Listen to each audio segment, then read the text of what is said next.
S S GST ಬಗ್ಗೆ ನಾವು sir GST ಬಗ್ಗೆ ನಾವು ಸಾಕಷ್ಟು ಸುದೀರ್ಘವಾಗಿ ಮಾತಾಡಿದ್ದೀವಿ. ಈಗ ಒಂದಷ್ಟು ರಾಜ್ಯ ರಾಜಕೀಯದ ಬಗ್ಗೆ ಮಾತಾಡಬೇಕು. ಅದರಲ್ಲೂ ನೋಡಿ ಸೆಪ್ಟೆಂಬರ್ ತಿಂಗಳು ಬಂದ್ಬಿಡ್ತು. ಸೆಪ್ಟೆಂಬರ್ ಕ್ರಾಂತಿಯ ಬಗ್ಗೆ ನಾಯಕರುಗಳು ಮಾತಾಡಿದ್ರು. ಸೆಪ್ಟೆಂಬರ್ ಕ್ರಾಂತಿ ಬಗ್ಗೆ ಏನಾದರೂ ಬಿಜೆಪಿಗೆ ಏನಾದರೂ ಮಾಹಿತಿ ಇದೆಯಾ ಸರ್?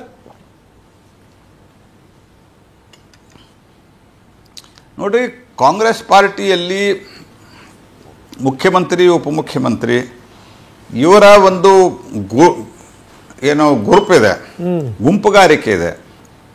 ಈ ಗುಂಪುಗಾರಿಕೆಯ ಕಾರಣದಿಂದಾಗಿ ಅವರವರು ಜಗಳ ನಡೀತಾ ಇದೆ. ಏನು ಕ್ರಾಂತಿ ಆಗುತ್ತೋ ಏನು ಜಗಳ ಮಾಡ್ತಾರೋ ನಮಗೆ ಗೊತ್ತಿಲ್ಲ.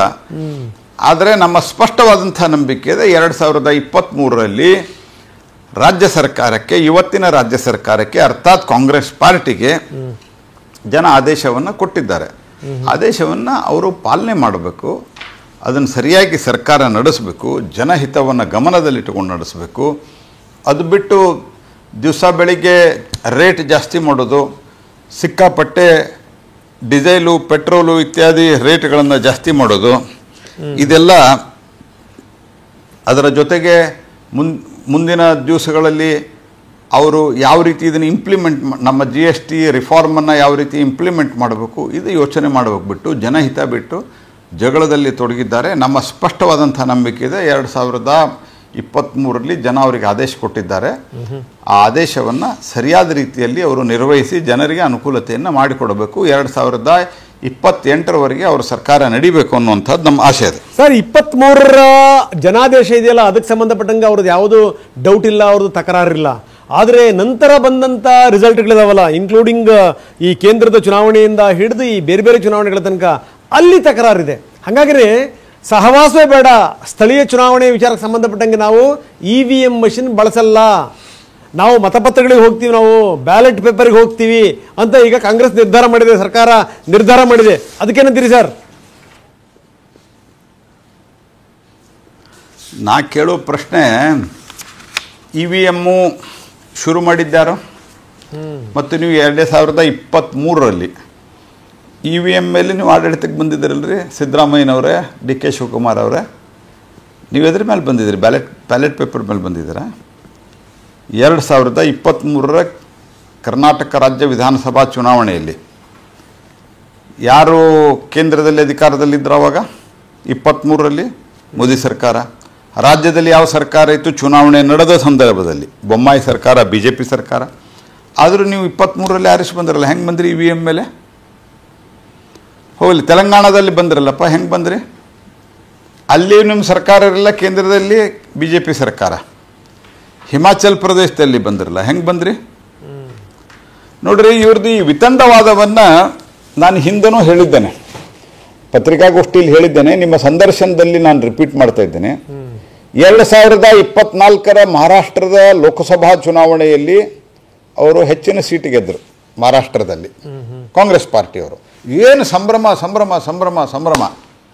2024ರ ಮುಂದೆ 3-4 ತಿಂಗಳು ಬಿಟ್ಟು ವಿಧಾನಸಭಾ ಚುನಾವಣೆಯಲ್ಲಿ ಸೋತರು.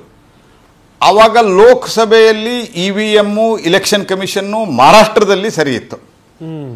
ಮುಂದೆ ವಿಧಾನಸಭೆಯಲ್ಲಿ ಮಹಾರಾಷ್ಟ್ರದಲ್ಲಿ ಸರಿ ಇರಲಿಲ್ಲ, EVM ಸರಿ ಇರಲಿಲ್ಲ, ಇಲೆಕ್ಷನ್ ಕಮಿಷನ್ನು ಸರಿ ಇರಲಿಲ್ಲ. ಕರ್ನಾಟಕ ವಿಧಾನಸಭೆಯಲ್ಲಿ 23ರಲ್ಲಿ ವಿಧಾನಸಭಾ ಚುನಾವಣೆಯಲ್ಲಿ EVM ಸರಿ ಇತ್ತು, 24ರ ಲೋಕಸಭೆಯಲ್ಲಿ EVM ಸರಿ ಇರಲಿಲ್ಲ. ಇದಕ್ಕೇನಾದರೂ ಅರ್ಥ ಇದೆ ಏನ್ರಿ?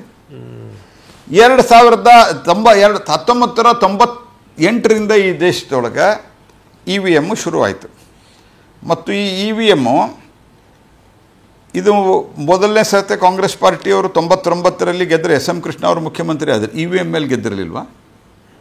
2004ರಲ್ಲಿ ಸಮ್ಮಿಶ್ರ ಸರ್ಕಾರ ಬಂತು ನಿಮ್ಮದು, ನೀವು ಧರಮ್ ಸಿಂಗ್.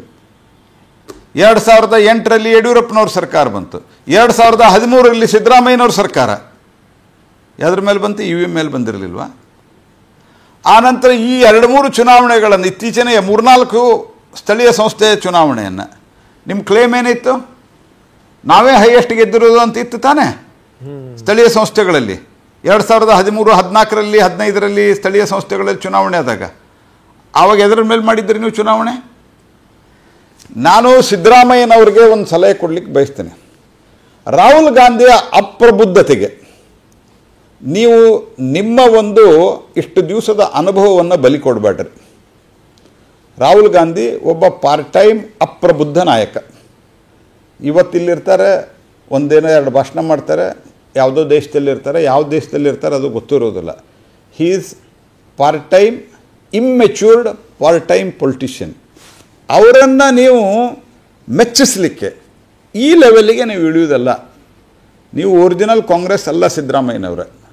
ನಿಮಗೆ ಒಂದು ವ್ಯಕ್ತಿತ್ವ ಇದೆ, ನಿಮಗೆ ರಾಜಕೀಯ ಭಿನ್ನಾಭಿಪ್ರಾಯಗಳು ಇದೆ. ಆದರೆ ಇನ್ ಸ್ಪೈಟ್ ಆಫ್ ದ್ಯಾಟ್ ನಿಮಗೆ ಒಬ್ಬ ಹಿರಿಯ ಮತ್ತು ನಿಮ್ಮ ಒಂದು ನೇತೃತ್ವ ಇದರಲ್ಲಿ ಚುನಾವಣೆ ನೀವು ಗೆದ್ದಿದ್ದೀರಿ. ಅಟ್ಲೀಸ್ಟ್ ಫಾರ್ ದ್ಯಾಟ್ ಪರ್ಪಸ್ ನಿಮ್ಮ ಮೆಚ್ಯೂರಿಟಿಯನ್ನು ನೀವು ರಾಹುಲ್ ಗಾಂಧಿಗೆ ಅಡ ಇಡಬೇಡ್ರಿ, ನೀವು ಒತ್ತೆ ಇಡಬೇಡ್ರಿ. ನೀವು ಇಟ್ ಈಸ್ ಮೋಸ್ಟ್ ಅನ್ಫಾರ್ಚುನೇಟ್, ಅತ್ಯಂತ ದುರ್ದೈವ ಸಂಗತಿ. ಈ ದೇಶದೊಳಗೆ ಟ್ಯಾಂಪ್ರಿಂಗ್ ಸವಾಲು ಹಾಕಿದ್ರು ಚುನಾವಣಾ ಆಯೋಗದವರು. ಯಾವುದೇ ಕಾರಣಕ್ಕೆ ಯಾರಾದರೂ ಬಂದು ಟ್ಯಾಂಪರ್ ಮಾಡಿ ತೋರಿಸಿದರೆ ನಾವು ನಮ್ಮ ಎಲ್ಲ ರೀತಿಯ ನಮ್ಮ ಚಾಲೆಂಜನ್ನು ನಾವು ವಿತ್ಡ್ರಾ ಮಾಡಲಿಕ್ಕೆ ತಯಾರಿದ್ದೀವಿ, ನಾವು ಸೋಲು ಒಪ್ಕೊಳ್ಳುತ್ತೆ. ಒಬ್ಬರು ಮಾಡೋಕ್ಕಾಗಲಿಲ್ಲ. ಸುಪ್ರೀಂ ಕೋರ್ಟ್ನಲ್ಲಿ ಹೇಳಿದ್ರು ಮಾಡಿ ತೋರಿಸ್ರಿ ಅಂತ. ಟ್ಯಾಂಪರಿಂಗ್ ಮಾಡೋಕ್ಕಾಗಿಲ್ಲ. ಇವತ್ತು ದೇಶ ಟೆಕ್ನಾಲಜಿಯಲ್ಲಿ ಬಹಳ ಮುಂದುವರೆದಿದೆ. ಬೆಂಗಳೂರು ಅದಕ್ಕೆ ಫೇಮಸ್ ಇದೆ, ಸಿಲಿಕಾನ್ ಸಿಟಿ ಅಂತ ಕರಿತೀವಿ ನಾವು ಬೆಂಗಳೂರನ್ನ. ಇವತ್ತು ಜಗತ್ತಿನ IT ಮುಖ್ಯಸ್ಥರು ಮೊದಲು ಬಂದರೆ ಬೆಂಗಳೂರಿಗೆ ಬರ್ತಾರೆ. ಜಗತ್ತಿನ ಯಾವುದೇ ಮುಖ್ಯಸ್ಥರು ಬಂದರೆ IT ನೋಡೋದಕ್ಕೆ ಬೆಂಗಳೂರಿಗೆ ಬರ್ತಾರೆ. ನೀವು ಅಂಥ ಬೆಂಗಳೂರು, ಅಂಥ ಕರ್ನಾಟಕದಲ್ಲಿ ನೀವು ಟೆಕ್ನಾಲಜಿ ಡೌಟ್ ಮಾಡ್ತಾ ಇದ್ದೀರಿ. ನೀವು ಇವತ್ತು ನಿಮ್ಮ ಕಾಲದಲ್ಲಿ ನೀವು ಗೆದ್ದಿಲ್ಲೇನ್ರಿ ಸಿದ್ದರಾಮಯ್ಯನವರ? 2004 ಚುನಾವಣೆ, ಲೋಕಸಭಾ ಚುನಾವಣೆ, ಸೋನಿಯಾ ಗಾಂಧಿ ಇಂಡೈರೆಕ್ಟ್ ಆದ ಸೋನಿಯಾ ಗಾಂಧಿ ಸರ್ಕಾರ, ರಿಮೋಟ್ ಕಂಟ್ರೋಲ್ ಮನಮೋಹನ್ ಸಿಂಗ್ ಸರ್ಕಾರ. 2004ರಲ್ಲಿ ಯಾವ ಕಾರಣ ಎಲ್ಲಿಂದ ಬಂತು? EVMದಿಂದ ಬರಲಿಲ್ವ? 2009ರಲ್ಲಿ ಗೆದ್ದಾಗ ನಿಮ್ಗೆ ಅನ್ನಿಸ್ಲಿಲ್ವ EVM ಸರಿ ಇಲ್ಲ ಅಂಥೇಳಿ? ಅನೇಕ ರಾಜ್ಯಗಳಲ್ಲಿ ಗೆದ್ದಿದ್ದೀರಿ ನೀವು. EVM ಮೇಲೆ ಹಲವಾರು ಇಲೆಕ್ಷನ್ ನೀವು ಗೆದ್ದಿದ್ದೀರಿ. ಇವತ್ತು ನೀವು ತೆಲಂಗಾಣ, ಹಿಮಾಚಲ್ ಪ್ರದೇಶ್, ಕರ್ನಾಟಕ ವಿಧಾನಸಭೆಯನ್ನು ವಿಸರ್ಜನೆ ಮಾಡ್ತಾರೆ. ಹಂಗಾರೆ ನೀವು, ನಾನು ಸಿದ್ದರಾಮಯ್ಯನವರಿಗೆ ಮತ್ತೊಮ್ಮೆ ಮನವಿ ಮಾಡ್ತೀನಿ, ಈ ರೀತಿಯಾದಂಥ ಒಂದು ರೀತಿಯಲ್ಲದಂಥ ಅಪ್ರಬುದ್ಧವಾದಂಥ ಇಮ್ಮೆಚ್ಯೂರ್ಡ್, ಅಪ್ರಬುದ್ಧ ಮತ್ತು ಯಾವುದೇ ರೀತಿಯಾದಂಥ ಲಾಜಿಕ್ ಇರಲಾರ್ದಂಥ ಈ ಒಂದು ರಾಹುಲ್ ಗಾಂಧಿಯನ್ನು ಸಂಪ್ರೀತಗೊಳಿಸ್ಲಿಕ್ಕೆ ಮಾಡ್ತಾ ಇರುವಂಥ ಈ ತೀರ್ಮಾನ ನಿಮ್ಮ ವ್ಯಕ್ತಿತ್ವ ಇತಿಹಾಸದಲ್ಲಿ ನಿಮ್ಮನ್ನು ಕಪ್ಪು ಅಕ್ಷರದಲ್ಲಿ ಬರೆದಿಡ್ತಾರೆ ಸಿದ್ದರಾಮಯ್ಯನವರು. You please try to understand this.